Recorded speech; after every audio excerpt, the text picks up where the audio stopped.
Muy buenos días, mi nombre es María Estela Mesa Puesto, integrante de Desarrollo Institucional del equipo provincial de Pastoral Educativa de la Provincia Marista de México Central. Hemos diseñado para ustedes este momento de trabajo al que hemos titulado Sesión Introductoria de Aula en Pastoral, Apropiación del Modelo T. Atendiendo a los llamados que se nos han hecho desde la visión estratégica operativa al 2017, hemos tratado de diseñar este momento para garantizar que nuestras obras tiendan a ser escuelas en pastoral en donde se evangeliza educando.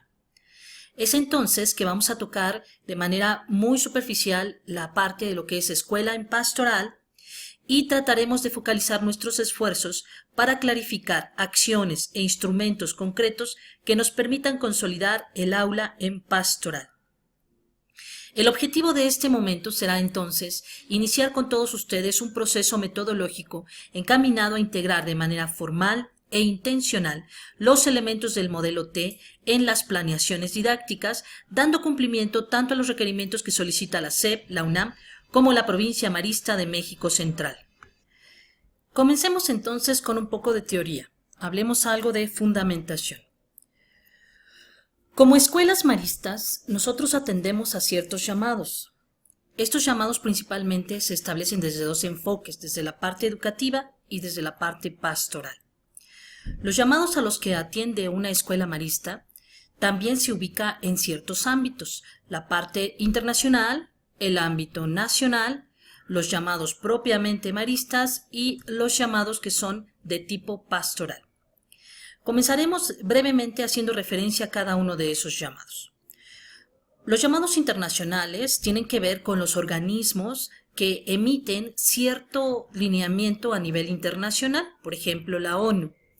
La ONU ha diseñado algunos llamados, algunos libros que hacen referencia a la calidad educativa a la cual todos nosotros debemos obedecer. Por ejemplo, la Iniciativa de Educación para Todos, que establece un compromiso mundial para darle educación básica de calidad a todos, niños, jóvenes, adultos. Estableciendo 6 objetivos, haremos referencia solamente al objetivo número 6, que nos pide mejorar todos los aspectos cualitativos de la educación, garantizar parámetros más elevados y también conseguir resultados de aprendizaje que sean realmente reconocidos y mesurables.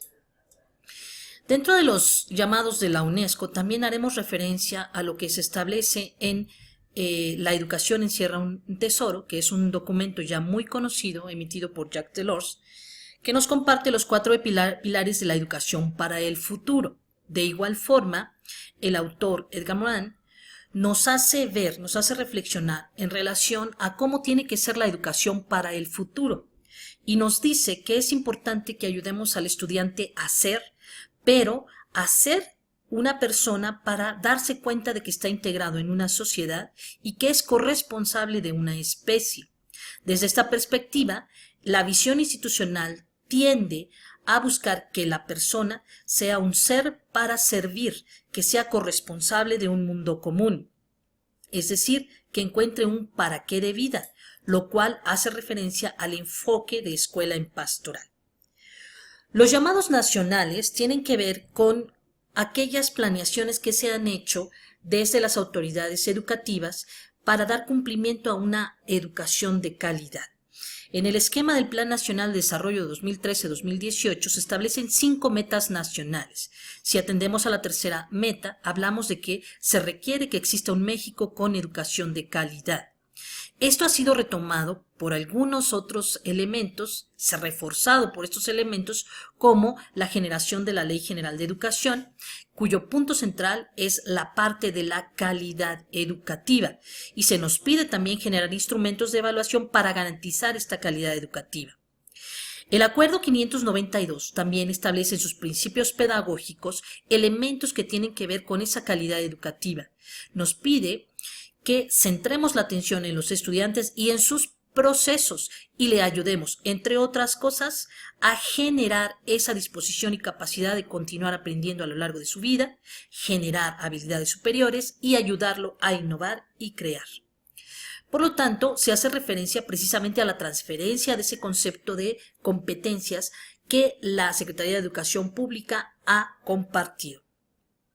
En los llamados maristas, se nos hace referencia en la misión educativa marista al propósito fundamental de las escuelas: evangelizar educando y educar evangelizando. Esto refuerza la visión que nos piden de garantizar que nuestras escuelas sean escuelas en pastoral.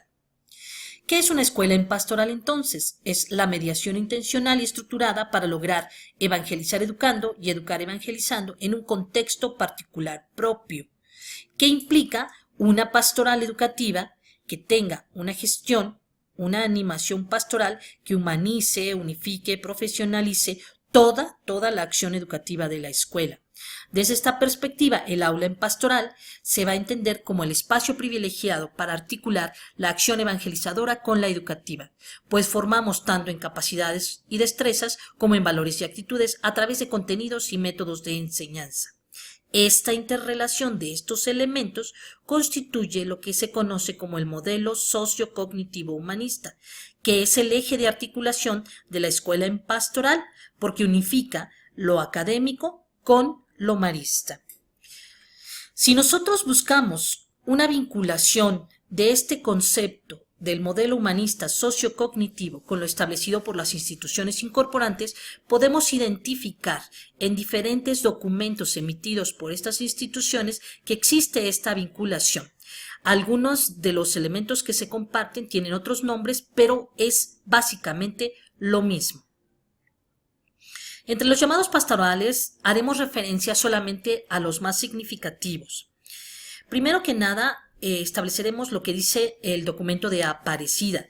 El documento de Aparecida nos pide que seamos conscientes de que todos los miembros de la comunidad parroquial somos responsables de la evangelización y que debemos buscar un ambiente en donde encontremos a la otra persona. ¿Qué nos va a dar como resultado todo esto? Bueno, que hagamos lo posible de explicitar lo que está implícito en el Evangelio. A esto hace referencia el documento Vayan y Enseñen. Nos dice que es importante descubrir en lo que hacemos la acción creadora y salvadora y santificadora de Dios y buscar que el currículo de nuestras escuelas no solamente sea integral, sino que también sea evangelizador en toda la gestión educativa. Otro documento que es importante valorar es el Educar para una nueva sociedad, en donde se nos hace referencia a las reflexiones y orientaciones sobre la educación en México. En este documento se nos pide que tengamos en cuenta que la evaluación es un principio rector para emprender acciones de mejora y que la educación debe ayudarnos a aprender a pensar, a ser crítico, a cuestionarnos, descubrir realmente la dignidad de la persona. En resumen, formar personas íntegras que amen el bien, la verdad y la justicia.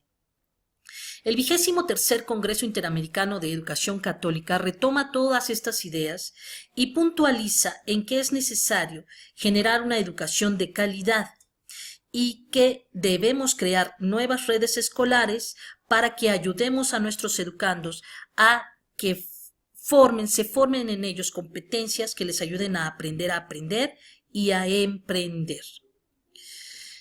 Desde esta mirada, entonces, nuestra reflexión debe ir orientada hacia lo que debemos entender por escuela en pastoral. De acuerdo al documento de Aparecida, es aquella en que se desarrolla la educación en la fe de manera integral y transversal en todo el currículum, teniendo en cuenta el proceso de formación para encontrar a Cristo y para vivir como discípulos misioneros suyos e insertando en ella verdaderos procesos de iniciación cristiana. Desde esta perspectiva, ¿cómo podemos entender el aula en pastoral? Precisamente como el espacio privilegiado que tenemos como docentes para articular la acción evangelizadora con la educativa, y cuyo trabajo colegiado permite generar estrategias integrales y transversales, sustentadas en el ejercicio intencional de valores y actitudes a través de los contenidos y métodos de enseñanza. Estas estrategias permiten hacer vida la misión educativa marista, que permite educar, evangelizar, es decir, evangelizar a través de la educación. ¿Qué implica? Tomar conciencia, una conciencia clara, de que la educación debe ser un pretexto para evangelizar. Es decir, Yo evangelizo desde mi asignatura, mi persona, mi actuar, mi trabajo de aula. Es entonces que, desde esta mirada, debemos tener claridad en los elementos de forma y de fondo que permiten vincular y evidenciar el trayecto formativo que tiene nuestra institución, es decir, cómo llega nuestro alumno al primer nivel de nuestra capacitación, de nuestra formación, y cómo es que él egresa al terminar el ciclo escolar. Estos elementos de forma establecidos en las planeaciones y de fondo de los procesos son los que tenemos que tener claros. Finalmente debemos pensar qué nos toca. ¿Qué nos tocará a nosotros desde el ámbito que estamos trabajando? Pues precisamente apropiarnos en la práctica del modelo T. ¿Qué es entonces lo que tenemos que hacer? Pues darnos cuenta de por qué el modelo T. Porque los requerimientos de la SEP nos piden promover las competencias, el aprender a ser, conocer, aprender a hacer y aprender a vivir y convivir. Es entonces que cuando hablamos de lo educativo y pastoral estamos generando competencias maristas que tienen que ver con la vinculación de forma y de fondo que se tiene entre el modelo humanista social cognitivo y las competencias SEP.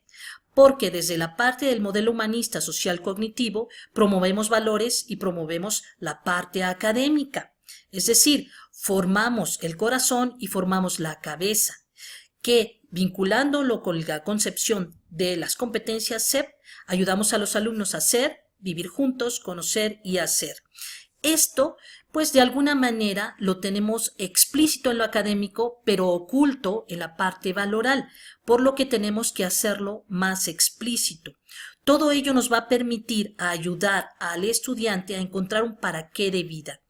Cuando nosotros ayudamos a que esa espiritualidad que estamos transmitiendo en nuestras aulas lo lleve a la práctica y lo proyecte en un aprender a aprender, un aprender a aprehender y un aprender a emprender, permitimos que el estudiante sea consciente de que es una persona trascendente, es decir, que sale de él mismo y es una persona que puede servir a los demás y que de esa forma está sirviendo a Dios. Con eso terminamos esta parte de la fundamentación, les agradecemos y en un segundo video compartiremos la parte práctica de nuestro trabajo.